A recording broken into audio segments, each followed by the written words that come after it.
네, 마가복음 11장 오늘 1절에서 11절까지입니다. 마가복음 11장 오늘 1절 같이 읽습니다. 그들이 예루살렘에 가까이 와서 감람산 벳바게와 베다니에 이르렀을 때에 예수께서 제자 중 둘을 보내시며 이르시되 너희는 맞은편 마을로 가라. 그리로 들어가면 곧 아직 아무도 타보지 않은 나귀 새끼가 메어 있는 것을 보리니 풀어 끌고 오라. 만일 누가 너희에게 왜 이렇게 하느냐 묻거든 주가 서시겠다 하라. 그리하면 즉시 이리로 보내리라 하시니 제자들이 가서 본즉 나귀 새끼가 문 앞 거리에 메어 있는지라. 그것을 푸니 거기 서 있는 사람 중 어떤 이들이 이르되 나귀 새끼를 풀어 무엇 하려느냐 하며 제자들이 예수께서 이러신 대로 말한대 이에 허락하는지라. 나귀 새끼를 예수께 끌고 와서 자기들의 겉옷을 그 위에 얹어 놓으매 예수께서 타시니 많은 사람들은 자기들의 겉옷을 또 다른 이들은 들에서 벤 나뭇가지를 길에 펴며 앞에서 가고 뒤에서 따르는 자들이 소리 지르되 호산나 찬송하리로다. 주의 이름으로 오시는 이여 찬송하리로다. 오는 우리 조상 다윗의 나라여 가장 높은 곳에서 호산나 하더라. 예수께서 예루살렘에 이르러 성전에 들어가사 모든 것을 둘러보시고 때가 이미 저물매 12 제자를 데리시고 베다니에 나가시니라. 아멘. 오늘 이 말씀을 가지고 호산나 다윗의 나라여 이런 제목으로 말씀을 나누겠습니다. 기도하겠습니다. 참 좋으신 주님 고맙습니다. 저희들을 사랑해 주셔서 많은 위험과 많은 장애물과 많은 염려가 있지만은 하나님께 나와서 찬양과 기도와 말씀을 들으며 예배하게 하시니 감사합니다. 주님 오늘도 저희들이 주신 말씀 가슴에 새기며 종려주일에 예수 그리스도께서 수많은 군중들의 환영을 받으며 예루살렘 성에 입성하신 이 상황을 통해서 우리에게 주시는 하나님의 음성을 듣기를 원합니다. 우리에게 겸손한 마음을 주시고 말씀 붙들고 살아갈 수 있는 믿음 주시고 그 열매가 풍성하도록 축복해 주시옵소서. 예수님의 이름으로 기도하옵나이다. 아멘. 아멘. 네, 오늘은 예수님이 예루살렘 성에 입성하신 종려 주일입니다. 고난 주간이 이제 시작되는 날인데요.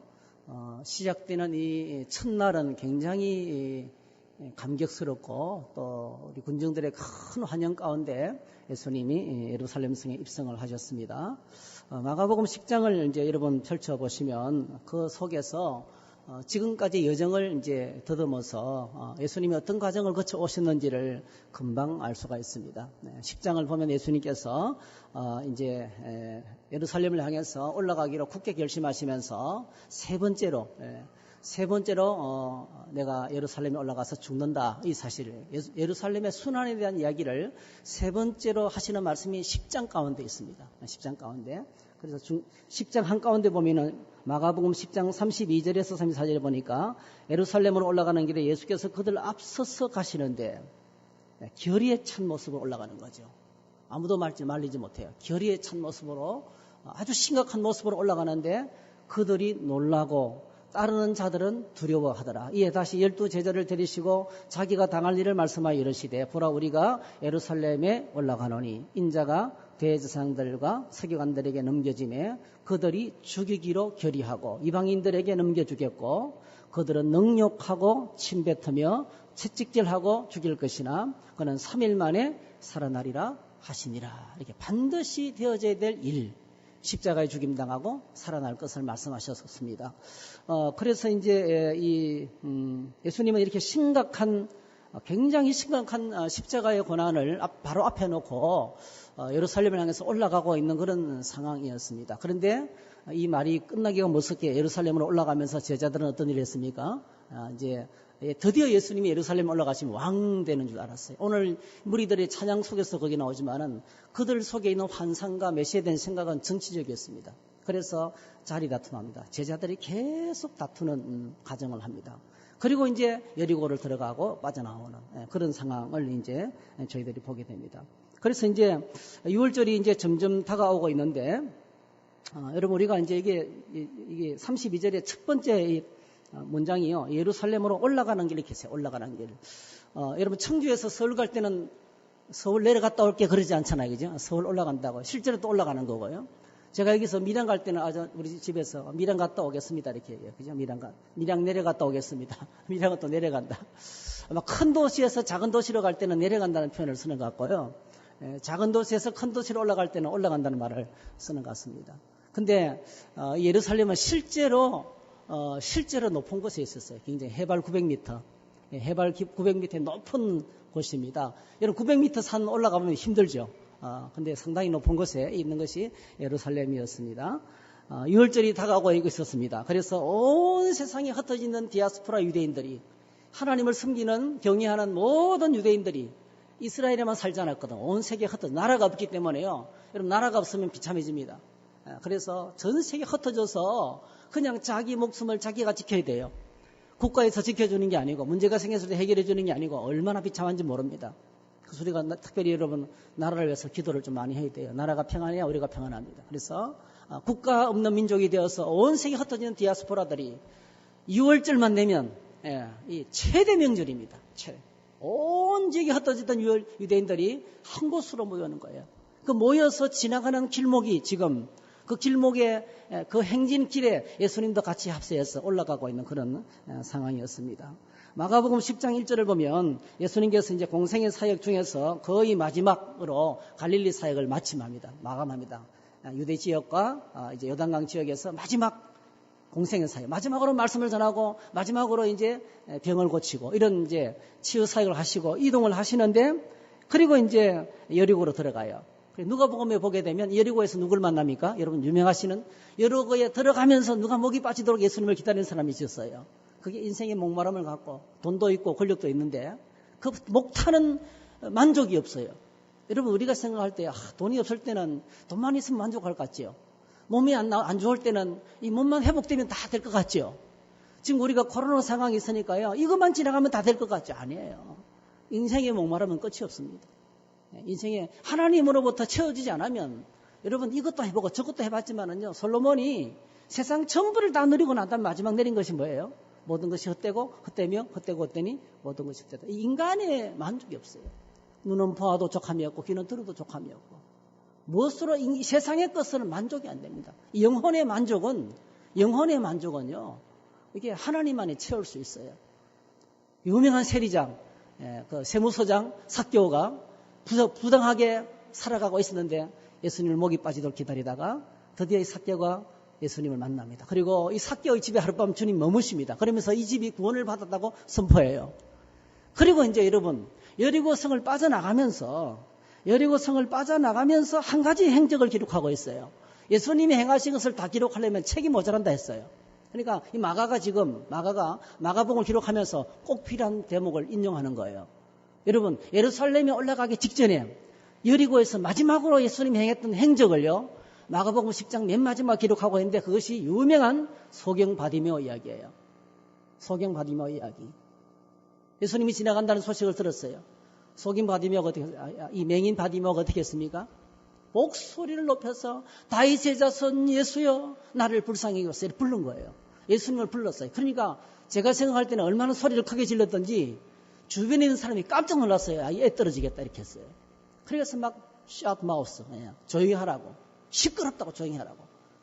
많은 사람들이 한두 사람이 아니고요. 여러 사람들이 이 바디메오를 제지했습니다. 그때요. 놀랍게도 소경 바디메오가 어떤 모습을 취합니까? 두 가지 태도를 취할 수 있어요. 하나는 뭐죠? 기가 죽어서 조용해질 수 있어요. 근데 소경 바디메오는 더욱 크게 소리질러 다윗의 자손 예수여 나를 불쌍히 해달라고 했어요. 그리고 예수님이 드디어 이 바디메오의 부르는 소리를 듣고 걸음을 멈추시고 어디로 올라가고 있어요? 수많은 군중들과 함께 유월절을 지키기 위해서 예루살렘으로 올라가고 있는 거예요. 이 순례길은 멈출 수가 없어요. 근데 여러분 예수님께서 발걸음을 멈추시고 내가 너에게 무엇하여 주기를 원하느냐? 그때 보기를 원합니다. 그때 예수님께서 이렇게 말씀하세요. 앞에 소경은 앞에 있었던 소경은요. 눈에다가 침을 뱉고 만지고 안수기도 하고 이러면서 계속 했어요. 뭔가를 접촉을 하고 말을 하면서 치료하셨어요. 그런데 이 소경은요. 아무것도 하지 않아요. 한마디 딱 해요. 내 믿음이 너를 구원하였다 했어요. 내 믿음이 너를 구원하였다. 이런 마가가 왜 이 이야기를 하고 있을까요? 오늘 저와 여러분들의 신앙의 여정에 우리의 신앙생활을 가로막는 장애물들이 많아요. 그 많은 장애물들 중에서 특별히 많은 것이 사람들입니다. 사람들 때문에 믿음의 길을 하나님께로 나가는 길을 가지 못할 때가 많이 있어요. 여러분 놀랍게도 이 소경 받으면은 뭘 뚫고 나갔습니까? 장애물을 뚫고 나간 거예요. 예수님이 지금 십자가를 향해 올라가는데 엄청난 장애물들이 많아요. 이 장애물을 지금 예수님도 뚫고 올라가고 있는 거예요, 지금요. 수많은 사람들이 예수님의 발목을 잡고 예수님에 대한 잘못된 기대를 갖고 예수님을 잘못 이해하고 우리는 둘 중에 하나, 이해를 하든지 아니면 오해를 하든지 둘 중에 하나인 것 같아요. 잘못된 이해를 하고 오해를 하고 있는 거죠. 바디메오도 예수님을 부를 때 다윗의 자손이라는 말은 딱 한 가지예요, 여러분. 정치적인 메시아입니다. 자기 인생의 문제를 해결해주는 정치적인 메시아를 기다리고 있었던 거예요. 근데 그럼에도 불구하고 그리고 제자들이 끝없이 싸웠잖아요. 제가 생각할 때는 예루살렘으로 올라갈 때 가장 힘든 것은요, 12제자들이 올라가고 있는데 계속 싸웠던 것 같아요. 제 같으면 때려치울 것 같아요. 못 가겠다, 힘들어서. 사람을 힘들 때 제일 힘든 게 뭐냐면요, 같이 있는 사람들이 동상이몽을 하는 거예요. 같이 한 목표를 향해서 달려가야 되는데 완전히 딴 생각을 하고 있는 거예요. 이런 제자들이 예수님 속을 뒤집어 놓고 이 믿음의 공동체가 하나님의 뜻을 받들어 섬겨야 되는데요, 하나님의 뜻은커녕 자기들끼리도 하나가 안 돼. 치고받고 싸워요. 그러니까 이게 제일 힘들었던 것 같아요. 오르막길이라서 힘든 게 아니고요. 그런데 놀랍게도 바디메오는요, 장애를 뚫고 주님을 불렀어요. 할렐루야. 예수님 자신에게 굉장한 믿음이 됐던 것 같아요. 마가도 그랬던 것 같아요. 수많은 사람들이 예수님을 바로 이해하지 못했지만은 그 장애를 뚫고 나가는 바디메오가 말하죠. 주님의 모습하고 똑같은 거예요. 믿음이 필요하다. 믿음으로 주님을 바라봐야 되고 믿음으로 예수님이 누구신지 알아야 됩니다. 그래서 우리 신앙생활에서 여러분 가장 중요한 것은요, 예수님에 대해서 바른 바른 이해를 하는 겁니다.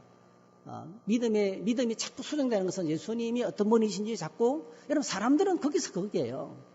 사람들은 아무리 연구해도요, 10길 물속을 모른다, 10길 물속을 알아도 한 길 마음속을 모른다 하지만 사람은 변덕스러워요. 사람은 다 거기에. 다 여러분 사람들은 제가 보니까 그래요. 다 자기 잘난 맛에 살더라고요. 다 자기 의에 사로잡혀서 나는 똑바로 산다는 거예요. 다 지 잘난 맛에 살아요. 예. 이게 인생이 어쩔 수 없습니다, 여러분. 나는 그래도 제대로 하고 있다는 거예요. 당신 때문에 힘들어서 못 살겠다는 거예요. 이게 이제 인생입니다, 여러분. 근데 여러분, 오늘 저희들의 신앙은 내가 믿는 주님은 사람이 아니고 믿음의 대상이신 예수님이 누구신지 늘 점검해야 됩니다. 바로 믿고 있는가, 바로 바라보고 있는가, 바로 이해하고 있는가. 그걸 알 때 바로 믿음을 이제 갖게 되는 것입니다. 그리고 아까 말씀드렸던 것처럼 이 예루살렘은 이제 해발 900m라 했는데요. 지금 예수님께서 나오시는 곳이 여리고잖아요, 여리고. 제가 인터넷 들어가서 좀 조사를 해보니까 갈릴리에서 예루살렘까지 올라가는 길이요. 그 광야길이고 여리고를 반드시 거쳐야 되는데 이 여리고로 가는 길이 적어도 오늘날 걸어도 한 일주일 걸린대요. 7일 정도 걸으면 도보로 7일 정도 걸려요. 산길이고 비가 오면 멀리 걸어가는 그 골짜기를 통해서 계속 걸어가야 되는데 낮은 지대를 통해서 계속 걸어가는 광야인데요. 7일 정도 걸린대요. 그래서 성지순례 간 사람이 그 길을 걸으면서 그냥 죽다가 살아났다는 고백을 제가 이제 그 인터넷에서 들었습니다. 좀 이따가 사진을 제가 보여드릴 텐데요. 여러분, 이 여리고는요, 세계에서 가장 낮은 도시예요. 해수면 밑으로 마이너스 250입니다. 그러니까 바다 수면보다 마이너스 250이 낮은 곳이 여리고성이에요. 그러니까 겨울에는 따뜻하겠죠. 그러니까 부자들이 엄청나게 많은 별장을 지어놓고 살아가는 부자 동네입니다. 그게 세리장이 누구예요? 삭개오예요. 엄청난 부자죠. 그 해발 마이너스 250에 예루살렘 성은 해발 900m예요. 그래서 합치면 여리고에서 예루살렘을 올라가는 그런 진짜 오르막이에요. 1150m입니다, 여러분. 1150m. 우리나라 남한에 해발 1000 이상 되는 그나마 알려진 등산로가 있는 산이요 48개더라고요. 첫 번째가 어딜까요? 제일 높은 데가 한라산. 한라산이 이제 1950m. 그 다음 두 번째가 지리산이더라고요. 1915m. 세 번째가 설악산 1708m. 네 번째 덕유산 1614m. 그 다음에 개방산 1517m. 여섯 번째 한백산. 그 다음에 일곱 번째가 태백산이고요. 그 다음에 여덟 번째 오대산. 17번째가 소백산. 그리고 우리나라에서 진짜 제일 높은 곳이 있어요. 남북한에 합쳐서 백두산. 백두산이 2744m. 여러분 한라산 올라갈 때 죽다가 살아나잖아요. 얼마나 힘든지. 근데 홍천의 팔봉산도 뭐 그렇게 높지 않고요. 정말 나트막해 한 400m 정도 될까 말까 해요. 근데 황간에 가니까 원류봉이라는 것도 있는데 제가 지난 주간에 한번 갔다 왔어요. 거기도 가보니까요. 봉우리가 5개 돼 있는데 400m 채 안 돼요. 근데 생각보다는 짧은 코스지만 굉장히 운동이 많이 되는 그런 곳이더라고요.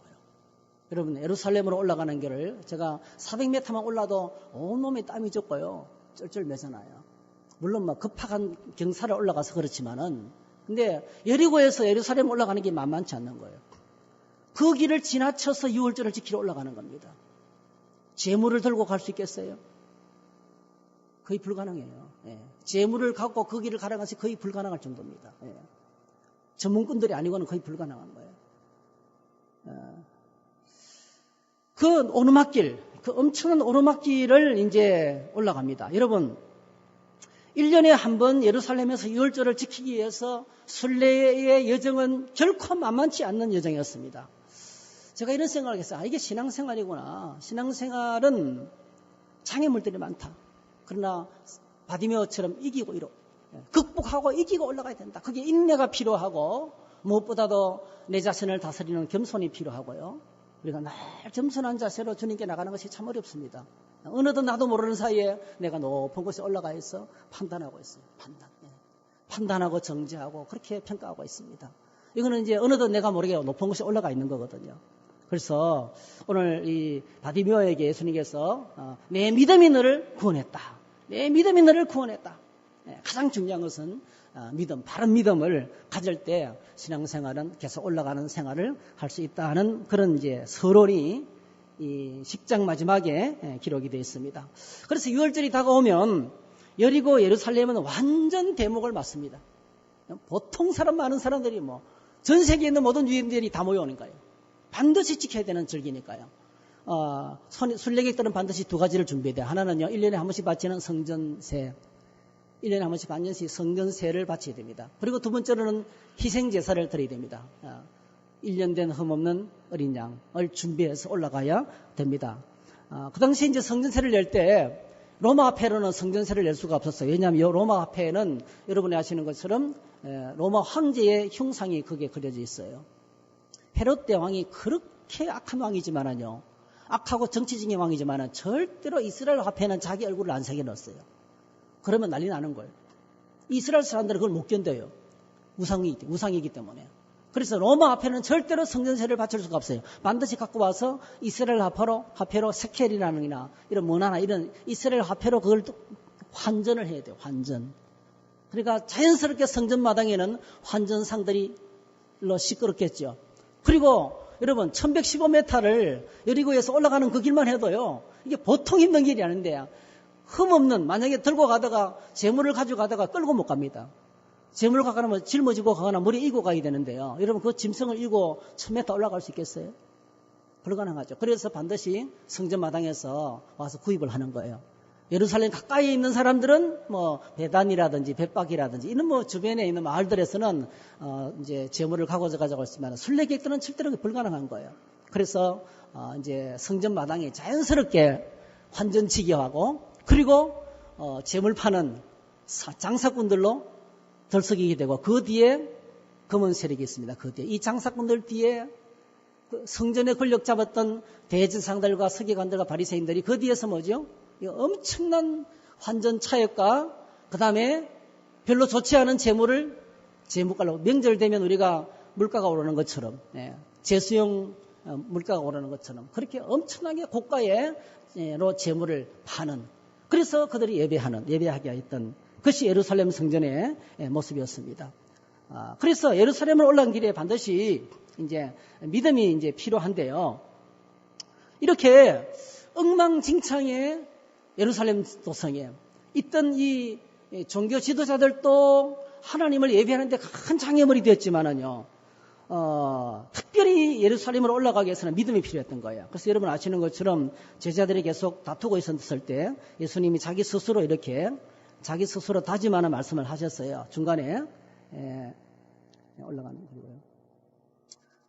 마가복음 10장 49절에 보니까 인자가 온 것은 섬김을 받으려 함이 아니라 도리어 섬기려 하고 자기 목숨을 많은 사람의 대속물로 주기 위해서 왔다. 십자가는 바로 자신의 목숨을 많은 사람의 죄의 대가로 주기 위한 것이다. 이게 바로 유월절 어린 양이거든요.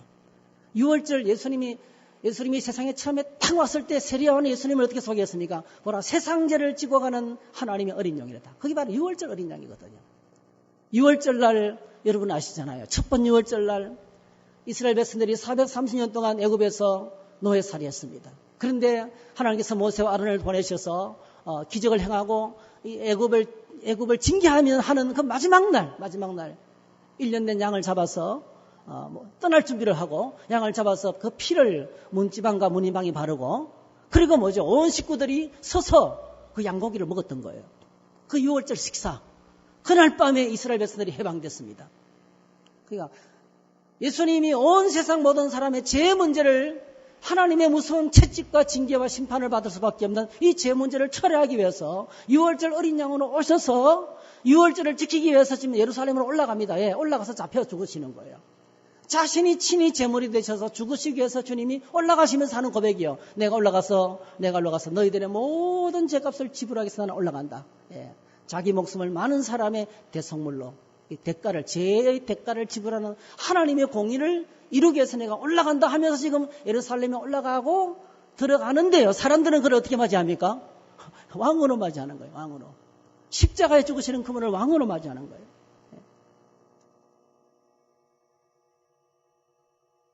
그래서 예수님은 십자가에서 다 이루었다.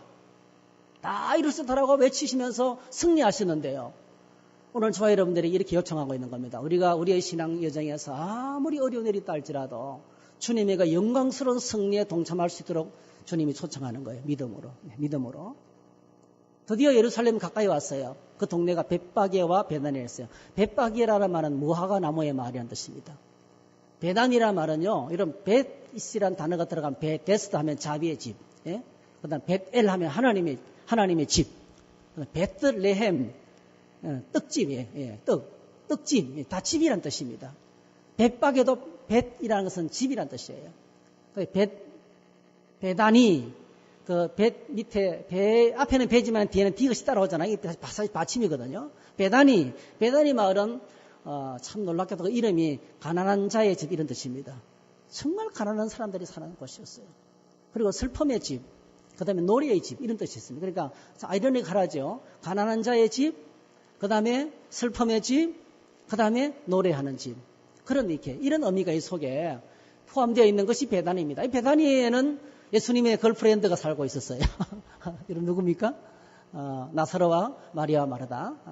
또 여러분 문둥이 시몬이 자기가 치료받고 난 다음에 이제 예수님을 또 다시 초청해서 잔치 벌였던 것이고, 그리고 막달라 마리아도 사는 것이고, 그리고 이 동네는 어떤 동네냐면은 예루살렘 성 밖에 있는 버려진 곳이었어요. 그러니까 환자들이 모여 살고, 가장 가난한 사람들이 모여 살고, 결손가정들이 모여 살고, 그리고 창녀들, 그 시대에 환영받지 못한 사람들이 그것에 살아가는, 그야말로 고통이 폭발하고 날마다 큰 소리 지르고 날마다 싸움이 벌어지는 그런 곳이었습니다. 그런데 여러분, 예수님이 십자가를 앞두고 이제 이 마가복음 이 11장의 무대를 11장부터 이제 성전을 출입하시면서 한 주간을 보내는데요. 예수님의 동선이 딱 정해졌어요. 예루살렘 성에 들어갔다가 베단으로 들어가고. 아시겠죠?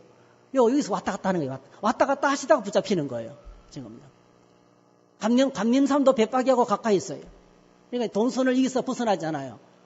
마지막으로 전쟁을 치르면서 가장 혹독한 인격적인 모욕과 부딪힘을 경험하면서 이제 뭐죠? 예수님께서 마지막으로 오면 쉴 수 있는, 격려받을 수 있는 장소가 이 베다니였어요.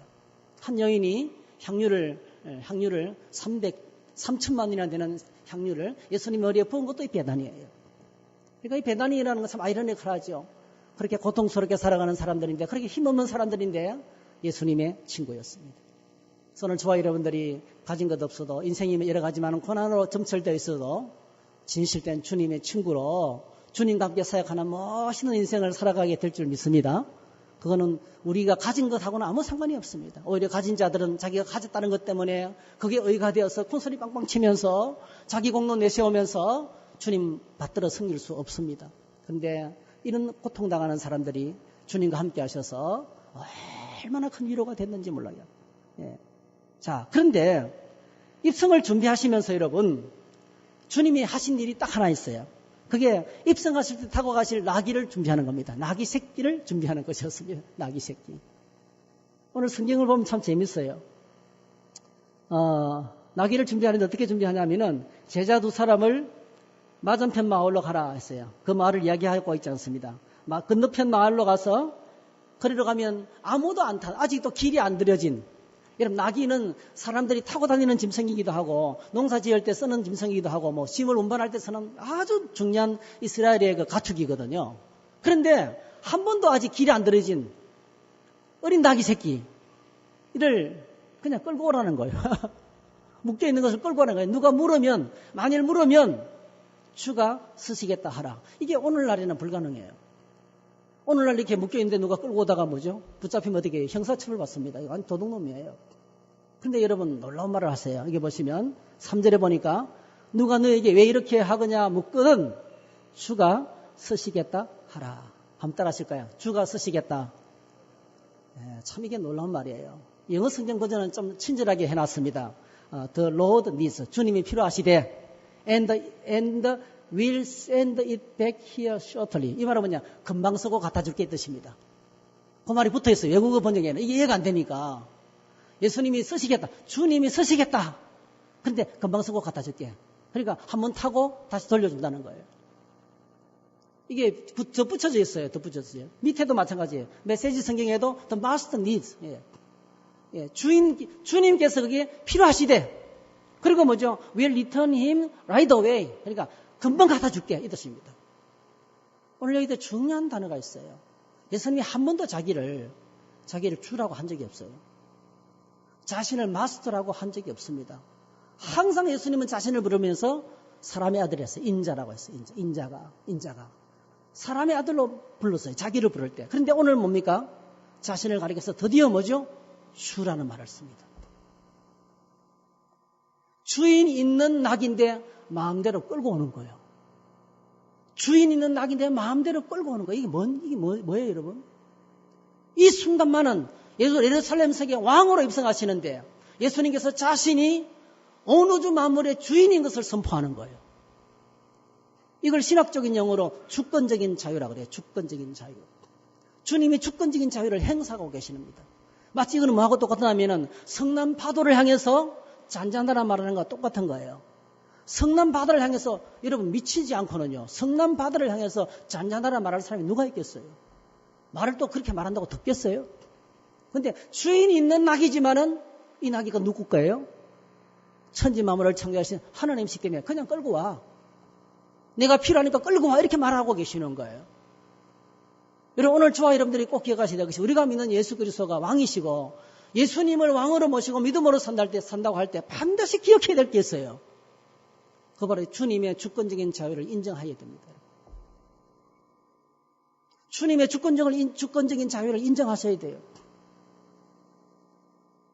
우리가 얼마나 예수님께 이래라 저래라 말 많이 하는지 아세요? 이러면 안 됩니다. 저러면 안 됩니다. 얼마나 많이 제안한지 아세요? 여러분 꼭 기억하셔야 돼요. 주님이 저와 여러분을 구원하실 때 우리하고 의논했습니까? 내가 너를 구원하고 싶은데 구원해도 되겠냐 물었어요? 그냥 주님이 나를 구원하시면 내가 구원 받는 거예요. 주님이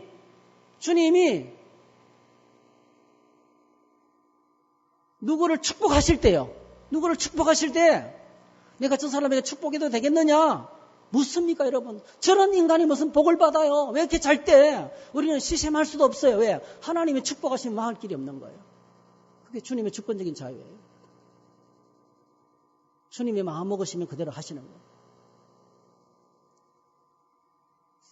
그래서 제가 지금 고난주간이라서 고난주간 특별 기도회를 어떻게 할까 하고 고난에 관한 책을 계속 읽고 있는데요. 핸디 블랙커브라는 사람이 제자도에 관한 책들을 많이 썼어요. 시내 가서 핸디 블랙커버가 쓴 이런 책들 읽으면 무조건 사서 읽어도 괜찮아요. 굉장히 좋은 책들이 많이 있어요. 그 중에서요, 핸디 블랙커버가 쓴 십자가를 경험하는 삶이라는 책이 있어요.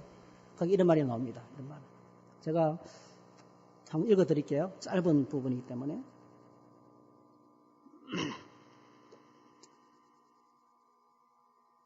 고난을 통해 하나님의 뜻에 복종하는 법을 배웠다는 것은 예수님이 자신의 권리를 모두 포기하셨다는 것을 뜻한다. 바울은 그는 근본 하나님의 본체시나 하나님과 동등됨을 취할 것으로 여기지 아니하시고 오히려 자기를 비워 종의 형체를 가져 사람들과 같이 되었고 했다.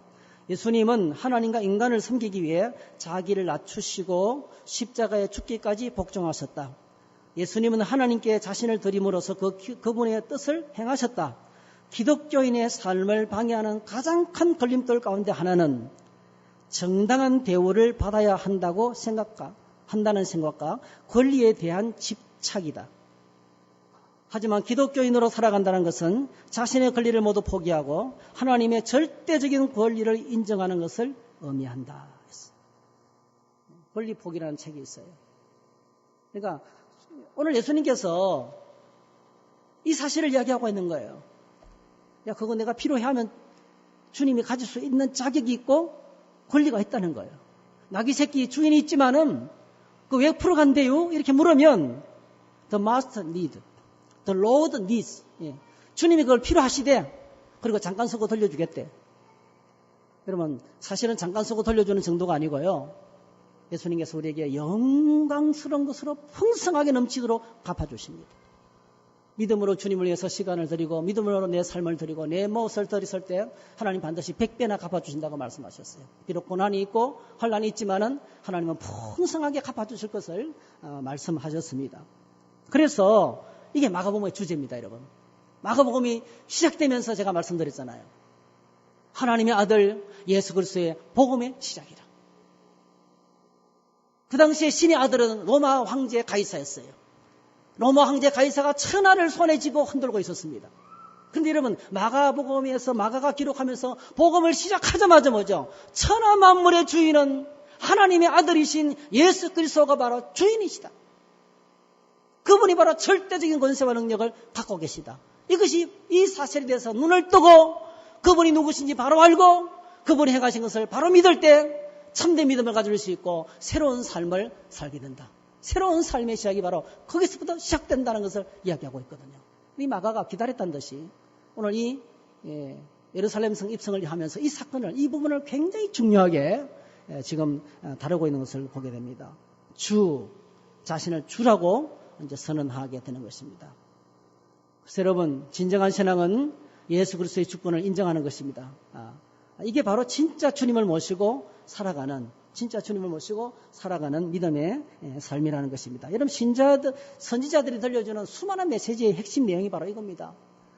특별히 여러분 토기장이라는 토기장 이야기를 많이 하는데 이사야 선지자도 그랬고 에레미야도 그랬고 스가랴도 그랬고 수많은 선지자들이 또 로마서의 사도 바울도 그렇게 이야기했다. 토기장 이야기를 했더라고요. 여러분, 이게 에레미야서에 보면 에레미야에서도 보면은 우리 하나님 어떤 분이시냐면은 6절에 보니까 이스라엘 족속아 진흙이 토기장의 손에 있음 같이 너희가 내 손에 있느니라 했어요. 오늘 우리에 대한 절대적인 주권과 권세와 능력이 예수님께 있다는 거죠. 주님께 있다는 것입니다. 그 다음에 로마서에도 보면 이렇게 말했어요. 21절에 토기장이가 진흙 한 덩이로 하나는 귀 있을 그릇을 하나는 천이 있을 그릇을 만들 권한이 없느냐 했어요. 그러니까 우리 인생에 대한 전부에 대한 절대적인 권세와 능력이 주님 손에 있다는 겁니다. 그래서 로마서 11장 3, 4절에 보니까 주님의 절대조건을 이렇게 소개했어요. 누가 주의 마음을 알았느냐, 누가 그의 모사가 되었느냐, 누가 주께 먼저 드려서 갚으심을 받겠느냐, 이는 만물이 주에게서 나오고 주로 말미암고 주에게로 돌아갑니다. 그에게 영광이 세세 있을지어다. 아멘. 이렇게 했습니다. 그러니까 이게 신앙생활의 가장 중요한 핵심입니다. 예수님을 왕으로 모시는, 예수님을 정말 왕으로 모시고 있지만 이스라엘 사람들은 지금 뭐죠? 정치적인 메시아로 자기를 왕을 이용해서 뭔가 자기가 편하게 지겠다는 것밖에 없었어요. 근데 진정한 신앙은 주님 모시고 내 권리 내려놓고 말씀에 순종하면서 섬기는 것이 오늘 우리가 왕 대신 주님을 모시고 살아가는 길인 것을 말씀했습니다. 자, 드디어 예수님이 나귀를 타시고 한 번도 안 타본 나귀를 타고 가는 모습이 어땠을까요? 나귀가 막 힘들어서 낑낑대고 제가 볼 때는 참 우스운 것 같아요. 우스꽝스러운 모습인 것 같아요. 근데 여러분, 이 예수님을 환영하는 군중들은 진지했습니다. 이렇게 진지하게 예수님을 환영한 적이 몇 분 없었어요. 한두 분밖에 없었어요. 여러분, 아피파네스 황제가 다리더니 그러니까 마카비 왕조가 들어섰을 때 이런 일이 한 번 있었대요. 역사적으로. 그리고 예수님이 첫 번째 케이스인 거예요. 이렇게 전 국민이 6월절 그 행렬 속에서요, 왕으로 환영을 받은 적이 예수님밖에 없는 거예요. 진지하게 왕으로 환영했던 거예요, 이들이. 그래서 어떻게 했냐면 이렇게 불렀습니다. 여기에 성경에 등장하는 사람들, 12제자들, 군중들, 종교 지도자들, 아직도 예수님이 성경적인 메시아에 대한 의해서 이해를 못하고 있었어요. 그래서 호산나 다윗의 자손이여, 이걸 직역하면요, 우리를 이 어렵고 힘든 정치적이고 경제적이고 사회적인 어려움에서 해방시켜 주실 다윗의 자손으로 오시는 왕이여 호산나, 이 말은요, 지금 우리를 구원하소서 이 뜻입니다. 지금 우리를 구원하소서 이러면서 막 환영하는 거예요. 너무 절박한 현실 속에서 이 고통스러운 상황에서 우리를 구해달라고. 우리 같은 상황이면 지금 뭐죠? 코로나19로부터 구해주시기 원합니다. 경제적으로 정치적으로 너무나 혼란한 여기서 구해주시기 원합니다. 이렇게 왕으로 환영을 했다는 겁니다. 성경을 보면 여러분, 하나님이 보내시는 메시아는 딱 두 가지 방법으로 오세요. 첫 번째로 구름 타고 옵니다, 여러분. 다니엘서 7장 13절에 보니까 내가 또 밤 환상 중에 보니 인자 같은 이가 하늘 구름을 타고 와서 이랬어요. 그러니까 이건 이스라엘 사람들이 머리에 다 외우고 있는 거예요. 메시아가 딱 올 때 구름 타고 오신다. 메시아는 구름을 타고 오신다. 여러분, 구름 타고 오시는 이 메시아는 어떤 메시아입니까? 승리한 메시아죠. 승리한 메시아. 그 다음에 두 번째로요, 스가랴서 9장 9절이에요. 시온에 따라 크게 기뻐할지어다. 예루살렘에 따라 즐거이 부를지어다. 보라, 내 왕이 내게 임하시나니 그는 공의로우시며 구원을 베푸시며 겸손하여서 나귀를 타시니 나귀의 작은 것 곧 나귀 새끼니라 했어요. 그 두 가지 방법으로 오는 거예요. 하나는 나귀 새끼 타고 들어오시고, 하나는 뭐죠? 구름 타고 오시고. 그래서 이게 보통 심각한 신학적인 주제가 아니었어요. 랍비들 사이에. 어떻게 성경 속에 민족의 해방을 기다리는 목이 빠지도록 기다리는 그 백성들에게 메시아가 하나님께서 메시아를 보내주시는데요. 오시는 길이 두 가지 길인 거예요. 하나는 구름 타고 오시고 하나는 뭐예요? 나귀 타고 오시고. 그래가지고 고민하다가 탈무드에 보면 알렉산드리아의 랍비가 한 사람이, 유명한 그 알렉산드리아의 랍비 한 사람이 이렇게 해석을 내렸어요. 그게 뭐냐면 이렇게 내렸습니다. 기가 막힌 해석이에요. 메시아가 오는데 그 백성들이 아직도 메시아를 받아들일 준비가 안 되거나 그가 누군지 잘 이해를 못할 때는 나귀 새끼를 타고 온다는 거예요. 그런데 그분이 누군지 이해를 알고 메시아를 잘 환영하고 영접할 준비가 되었을 때는 구름 타고 오신다는 거예요. 이거는 그 백성의 상태에 따라서 달라질 수 있다는 거예요. 근데 예수님께서 어떻게 오셨어요?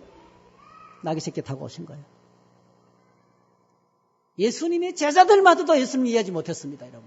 예수님의 제자들마저도 예루살렘에 예수님이 올라가시면 왕이 되시고 자기들이 자리에 다 붙음을 끝까지 하고 있었어요. 계속 싸웠어요.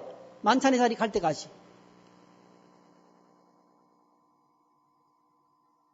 그 놀랍게도 예수님은요, 이 두 가지를 다 이루셨어요. 오늘 지금은 주변 사람들이 이해를 하지 못하고 못했지만은 이렇게 나귀를 타고 입성하셨지만은요, 여러분, 예수님께서 십자가에서 죽으시고 부활하시고 성천하시고, 그리고 뭐죠? 그 성천하실 때에 하신 말씀이 있어요. 이렇게 말씀하셨어요. 오직 성령이 너에게 임하시면 너희가 권능을 받고 예루살렘과 온 유대와 사마리아와 땅끝까지 이르러 내 증인이 되리라 하시니라. 이 말씀을 마치시고 그들이 보는데 올려져 가시니 구름이 그를 가려 보이지 않게 하더라. 올라가실 때 제자들이 자세히 하늘을 쳐다보고 있는데 흰옷 입은 두 사람이 그들 곁에 서서 이르되 갈릴리 사람들아 어찌하여 서서 하늘을 쳐다보느냐. 너희 가운데서 하늘로 올려주신 예수는 하늘로 가심을 본 그대로 오시려 하였느니라. 할렐루야. 이게 무슨 말씀이에요? 구름 타고 올라가셨는데 다시 오실 그때는 구름 타고 오신다는 거예요.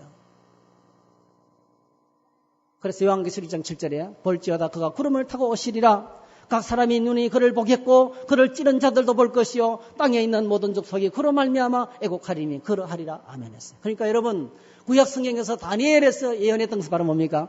다시 오실 예수님을, 다시 오실 메시아가 영광스러운 승리를 거두면서 온 땅의 왕으로서 천하를 통일하시면서 그 영광스러운 승리의 그날에 임하실 메시아를 이야기했고요. 초림하시는 예수님은 아무도 알아주지 못했어요. 그런데 그때 그 메시아는 나귀 새끼를 타고 오실 것이라 이렇게 예언한 것이 지금 이루어지고 있다는 것입니다.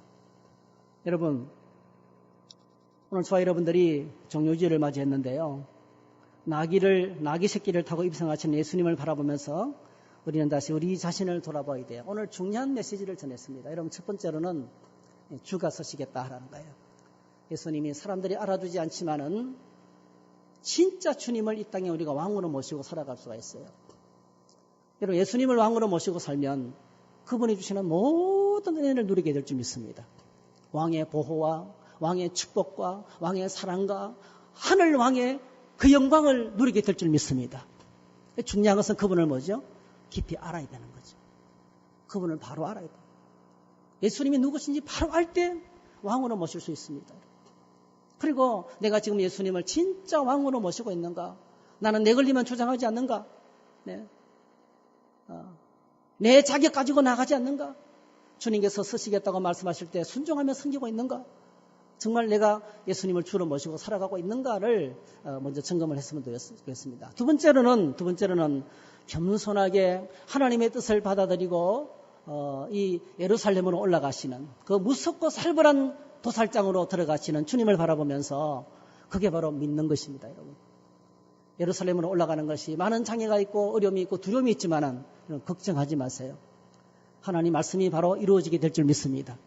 그 주님을 따라서 올라가는 그 길이 십자가 길이고 고난의 길이라 할지라도 묵묵히 예수님만 따라가면 반드시 그걸 통해서 온 천하 만민이 구원을 받고 십자가의 승리와 부활과 성천의 영광과 재림의 그 큰 기쁨 속에 우리가 살아가게 될 줄 믿습니다. 오늘 승리의 노래를 부르면서 이렇게 예수님을 환영했는데요. 오늘 저와 여러분 진심으로 주를 왕으로 모시고 그분을 받아들이는 삶을 함께 살아가는 하나님의 영광스러운 백성이 되기를 주의 이름으로 축복합니다. 할렐루야. 네, 함께 찬송 드리겠습니다.